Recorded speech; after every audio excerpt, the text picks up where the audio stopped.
What's up, guys? This is G-Man from Still City RC. Wanted to go over a couple upgrades I did to my Losi MTXL here. First thing, I know I said in the prior video that I was going to be installing the FID push-pull steering system. I put it in. I've bashed it a couple times now, and it's amazing. I love it. Let's get a close look at it there. Okay, this is the servo saver that comes with it. Alright, comes with rubber sealed bearings up inside of there.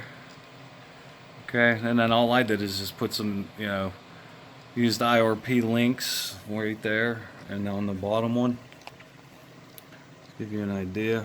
Okay, that's the stock servo horn, the adjustable one, and then this one comes with the steering system. Wish it came with two, but it's for the DBXL, so you got to kind of fabricate.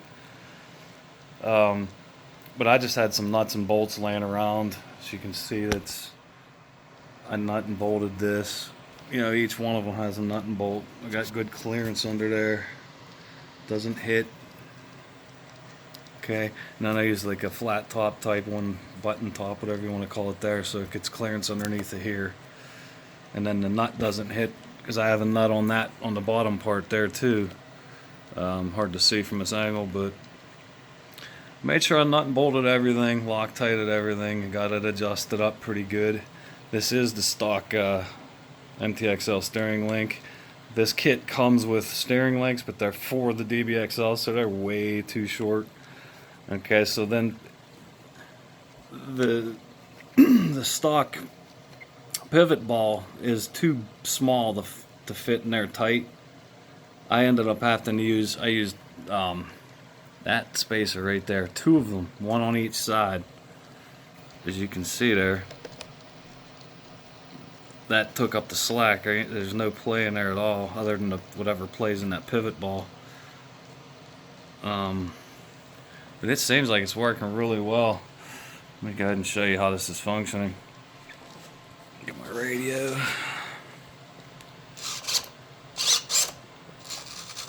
Okay, that's it going real slow. Now that jerking's me with the wheel.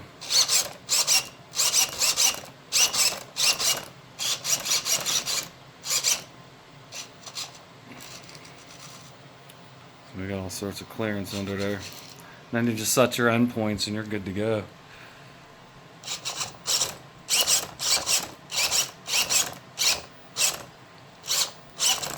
Okay, I used two of these so I can get that adjustment so they're not fighting each other.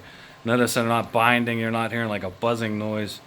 That way I can, make sure that whenever I put this together, they were actually synced correctly, and it's working great. What else did I do to this recently? I'm not sure if I went over this either. Using the stock spur with this FID. This FID brake, CD brake assembly, I ended up having to make little shims right there just to space it up enough so that we get clearance there. That's just giving it enough clearance so it's not hitting.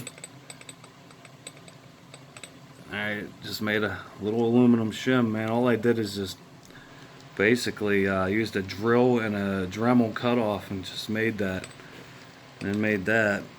So I have two shims on the top there. Gives you just enough clearance for that little arm to come, this little pivot here for the brake, and that arm to go in. Just enough clearance. Seems like a really cool setup, something different. I like it, you know what I mean? Stronger than that plastic. But I ended up having to use the plastic spacers underneath that came with the MTXL. So that's basically it on that.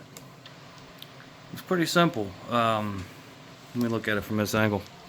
You'll really be able to see that shim I made. I mean, you could make it prettier. You could probably cut this off a little better or whatever, but I don't see a problem with it. As you can see, we're a little dirty, but that is a Vertigo pinion on a Vertigo bell with a Bartolone clutch bell carrier. using a Turtle Racing clutch housing. Okay, now that vertigo bell is longer. It's actually wider, like, you know, wider that way, and it actually was hitting on there the Turtle Racing clutch housing. So in order to get the clearance I needed, I just went in from the inside while, you know, the engine was out. You can actually see it spinning down in there. I had to I grinded that out a little bit just to get my clearance, because I wanted this, you know, the Turtle Racing to match the rest of it. I mean, that's a Turtle Racing engine, you know. Basically, the lower end is Turtle Racing, so I wanted the match. I guess I could have got a Vertigo, but I wasn't 100% sure the Vertigo was going to actually work, so I went that route. And then just your relocator, Turtle Racing relocator, HPI Baja air filter, drawstring outerwears on there. This thing needs cleaned a little bit, but it's still ready to rock. It is a bit tight, you know, right there.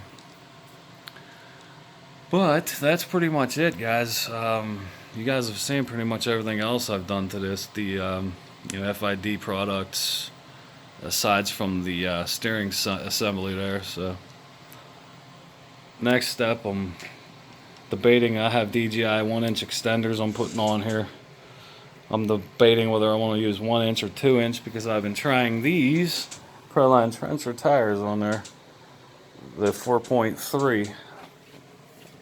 Getting some bad lighting in here, but that's the Trencher 4.3s. Obviously dirty, man. I've been beating on stuff lately. But I have 2-inch extenders on this side, and I got a 1-inch extender on the other side, and I'm just sitting there trying to debate what I want to do here. Yeah, as you can see, that's pretty big, and I don't know. I don't think I need it. I don't think I need the 2-inch. I think I can get away with 1. Just use that one right there, and then I'll just do my trick around there with the wire, wrap wire around there and twist it, and that pin will never come out again until I want it to.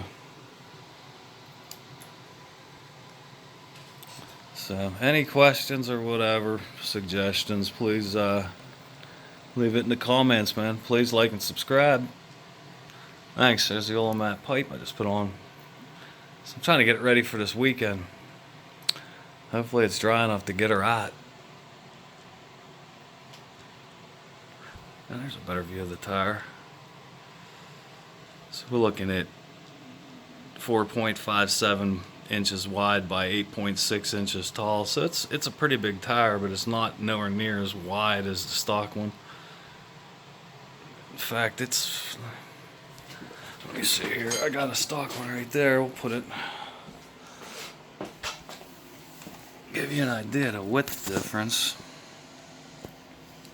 The overall size is about the same. You know, the overall diameter is pretty much the same. It's just the width. Quite a bit difference in width. That's why I wanted to do some sort of extender on there to try to, you know, get it out a little bit. Get that stance back out to where it's supposed to be so it won't flip over all the time. Alright guys, again, appreciate you guys watching as always, and please like and subscribe. Thanks.